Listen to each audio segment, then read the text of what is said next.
ஒரு காலத்தில் தேவன் விரும்பிய ஒரு நல்ல பெண் மரியாவுக்கும் நேர்மையான மனிதன் யோசேப்புக்கும் திருமண ஒப்பந்தம் செய்யப்பட்டது. அவர்கள் நற்குணமுள்ளவர்கள். அவர்கள் கூடி வாழும் முன்பே மரியாள் கருவுற்றார். அது ஒரு சாதாரண கருப்பில்லை. தூய ஆவியானவர் அவருள் வந்ததால் அவள் தெய்வீகமாக கருவுற்றாள். மரியாள் கருவுற்றதை அறிந்த யோசேப்பு மிகவும் சிந்தனையில் ஆழ்ந்தார். அவர் பயந்தார்.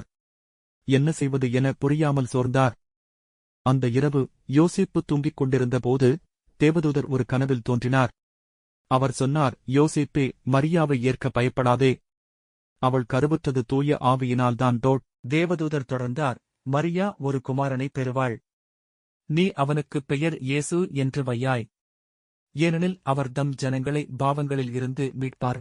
யோசேப்பு கண்விழித்ததும் தேவதூதர் சொன்னதை மனதில் வைத்தார். அவர் பயமின்றி மரியாவை திருமணம் செய்து கொண்டார். தேவனுடைய கட்டளைக்கு அவர் முழுமையாக கீழ்ப்படுகினார். மரியா தம் மகனைப் பெற்றெடுக்கும் வரை யோசேப்பு அவரோடு கூடி வாழவில்லை.